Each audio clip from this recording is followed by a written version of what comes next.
こんにちは、斉藤直樹です。今日も気まぐれ添削やっていきたいと思います。今日の作品はこちら。今回は仙台デザインテクノロジー専門学校の生徒さんの作品の添削です。専門学校ということでね、プロを目指している生徒さんということもあるので、結構ね、商業寄りの厳しめの添削になると思いますが、頑張ってついてきてくださいね。2点添削させていただきます。最初の作品はこちらの作品です。ペンネーム、もみじんさんの作品ですね。んが2回続くんですね。はい、元気にジャンプしているキャラクターのイラスト。ポーズも可愛くて、とても好印象な作品です。はい、この作品のどこを添削していくかなんですが、僕が気になったのはちょっと大雑把に言ってですね、なんかキャラクターがぬるっとしてるなっていうところです。なんかね、こうぬるっとしている印象があるんですよね。パッと見ですね、何が原因なのかちょっと分かりにくいんですが、なんとなく全体的にこうキャラクターがぬるっとしていて、なんか可愛くなりきれていないみたいな、そういう印象をね受けました。はい、そしてこちらはですね、おそらくアークナイツのタンタンっていうキャラクターだと思うんですが、今回ですね、ちょっとこうキャラクターに似せていくという観点は入れずに、どうやったらこのぬるっとした印象を払拭できるのか、そこに注目しながらね添削させていただこうと思います。はい、そしてですね、僕が気になったぬるっと感の原因は大きく分けてですね、2つ原因があると思います。1つはここのですね、顔周りのこのシルエットですね。特にですね、この手が顔の横にすぐに来てるんですが、この手がですね、ここ周りの空間を全部こう塞いでしまっていて、なんていうかですね、こういう大きな、これガンダムでいうとこうビグザムみたいな、なんかそういうシルエットをこう形成しちゃっていて、それがですね、こうちょっと可愛くない印象になってしまっているように見えました。そしてもう一点気になる点としては、このですね、上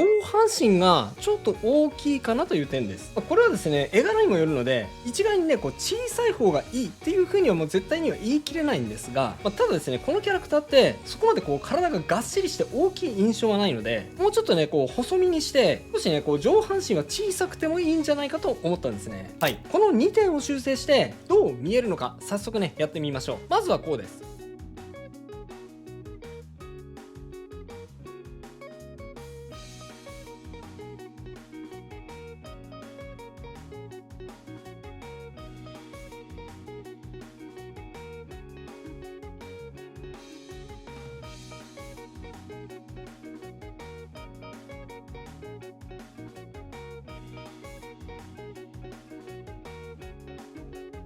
はい、ちょっとですね、上半身を小さくして手を少しずらして顔周りにね空間を作りました。特に上半身はですね、結構思い切って小さくしたので、もしかしたら見ている人はそんなに小さくして大丈夫って思うかもしれませんが、はい、大丈夫です。というかですね、結構アニメキャラって上半身結構小さい場合が多いんですが、自然とねそうなりすぎていて、見ていてねこう誰も気づかないっていうのがあると思うんですよ。みんなですね、アニメを見ていると顔が大きく描かれているって思い込んでいるんですが、それね、半分合っていて半分間違ってます。最近のアニメキャラはですね、顔が大きいんじゃないんです。むしろ昔より顔は小さくなっているんですが、その代わりに上半身がですね小さいんですね。そうするとスタイルはよく見えるのにアニメっぽいデフォルメに見えるからです。これ意外とですね、みんな気づいていないポイントなので意識してみてくださいね。さあ、上半身縮めたので足も自然になるようにくっつけていきましょう。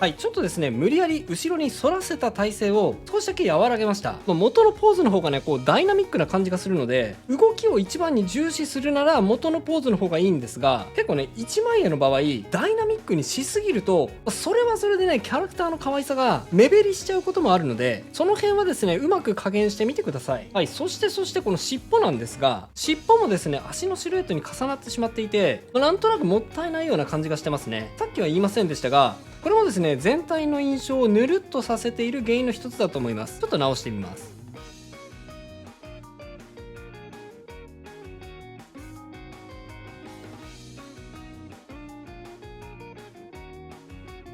はい、尻尾もですね、あんまり他の形に被らないように修正しました。で、さっきからシルエットの形がって言ってますが、はい、そうなんですよ。シルエットってですね、めちゃくちゃ大事なんです。キャラクターを描くときに、このキャラをですね、中身全部黒く塗りつぶして、シルエットだけ見たときに、そのシルエットがね、可愛く見えるかどうかって、めちゃくちゃ重要な観点なので、意識したことがない人はね、ぜひ意識してみてください。これ言葉としてはよく耳にするかもしれませんが、自分が描こうとするとね、この観点ってすぽりと抜け落ちてしまいがちです。なんかシルエットが弱いなと思ったらですね、布のはためきとかでもシルエットは出せますのでやってみてください。例えばこうですね。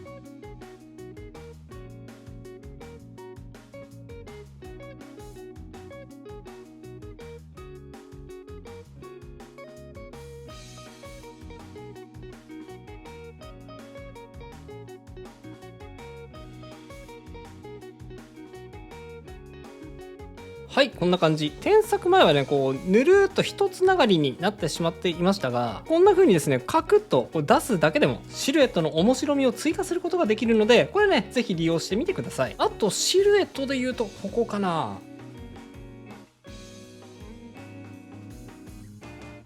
はい、耳ですね、元のキャラクターもそんなに大きなわけではないんですが、もうちょっと大きくしてあげても、ここにシルエットの特徴を持たせられるので、キャラクターの見栄えが良くなると思います。はい、そしてポーズを変更したことで、髪の毛がね、さっきからこうパツッと切れてしまっていたので、ここをね、保管していきます。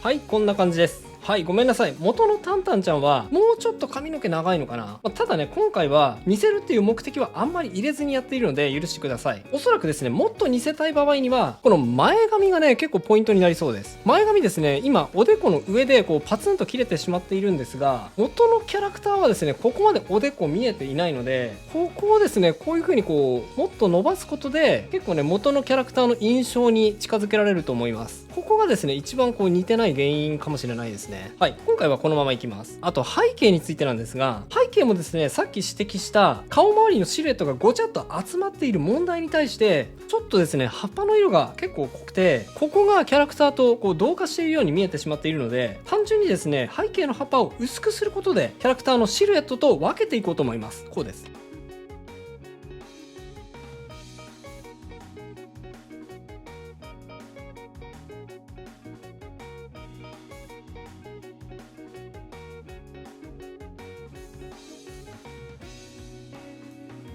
はい、こんな感じ。1枚目の添削は以上となります。並べて比較してみましょう。はい、右がビフォー、左がアフターです。こんな風に変化しました。いかがでしょうか。顔の表情とかはね、全然変えてないので、印象としてはね、そのままだと思うんですが、顔周りのシルエットを出したことで、そして上半身を小さくしたことで、全体的にね、こうメリハリがついて、ぬるっとした印象を払拭できたのがお分かりいただけると思います。書いていてね、ちょっとこうメリハリなくなっちゃったな、ぬるっとしちゃったなと思ったら、今指摘した部分を疑ってみてくださいね。さあ、次に行きましょう。はい、次の作品こちらです。こちらの作品はペンネームティブさんの作品です。もうとてもね、完成度が高くて、キャラクターもそれぞれ丁寧に描かれていて、素晴らしい作品だと思います。こちらもですね、二次創作のイラストで、二次三次のかなえさんとくずはさんのイラストですかね。キャラクターはね、それぞれよく描けていると思いますが、僕がちょっとだけ気になったのは、なんかね、画面狭いなってことです。この作品はですね、画面の使い方をもう少し見直すことだけで、印象をね、ぐっとよくできる可能性があるなと思います。その部分、添削させていただこうと思います。早速やってみましょう。まずはこうします。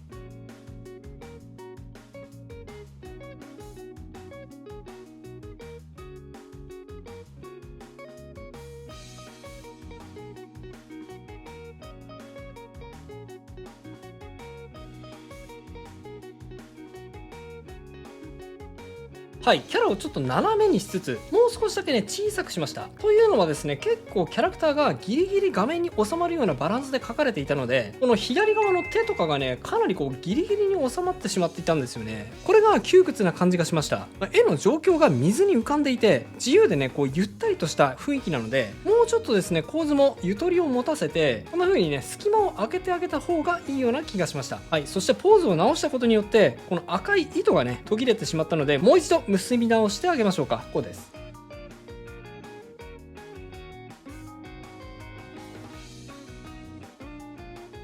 はい、指と指の間だけ描けばいいかなと思ったんですが、もう少しね体の下の方に続いている描写があったので、元を踏襲しつつね、少しこう画面全体の赤い色の入り方も見つつ紐を伸ばしてみました。はい、構造を直したので水がねちょっとこう途切れ途切れになってしまいましたね。ここも直していきましょう。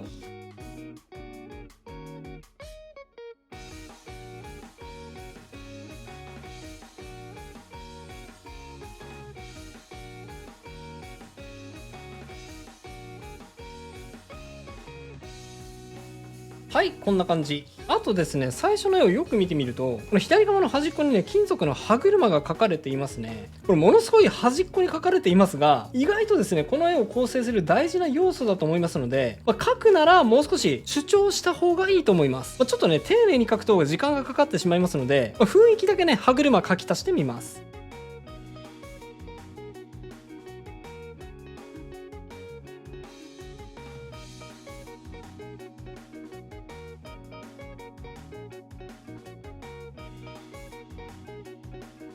はい、こんな感じ。さらに元あった花びらもね、水に浮かべていきましょう。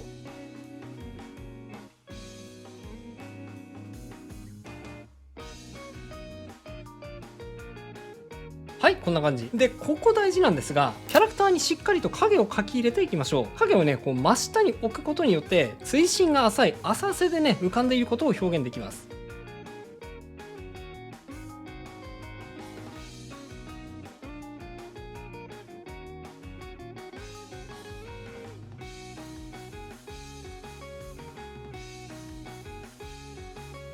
はい、こんな感じ。あとなんとなくですね、まだキャラクターが沈んでいるような感じがするので、もう少しだけキャラクターに光を当ててキャラクターを立てていきましょう。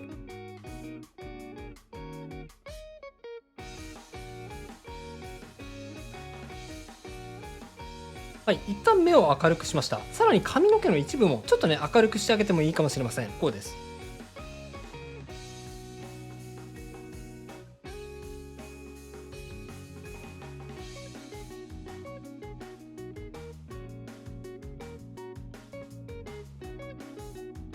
はい、こんな感じ。2つ目の添削以上となります。さあ、こちらはですね、横長なので、切り替えながら見比べてみましょうか。はい、こちらがビフォー、そしてこちらがアフターです。ほらほら、画面がね、結構広くなったのがお分かりいただけると思います。ちょっとね、こう、開放的な感じになったでしょう。ほとんどですね、キャラクターは書き換えた場所はありませんが、なんとなく構図にゆとりができて、自由でゆったりした印象を追加できたのではないでしょうか。キャラクターね、なるべく大きく画面に収めた方がいいのは確かなんですが、あんまりギリギリに収めてしまうと、それはそれでねこうキツキツした印象につながってしまうことがあるので、絵の内容も合わせてね構図選んでいきましょうね。はい、それと今回は構図やポーズについての添削をしてきましたが、構図とポーズを混同している人も多いと思います。これを混同してしまうとですね、この部分が上達しない原因になってしまいますので、もう一度しっかりね構図とポーズ、この違いを復習したいという人はこちらの動画がおすすめです。キャラクターがうまく描けない理由はポーズと構図の違いを理解していないからです。はい、こちらの動画ですね、興味がある方はこちらも合わせてチェックしてみてくださいね。それでは最後にあのコーナー、気まぐれあっち向いてほいのコーナーです。僕にあっち向いてほいを仕掛けてみてくださいね。いきますよ、準備はいいですか？気まぐれ気まぐれあっち向いてほい。それではまた次回の動画でお会いしましょう。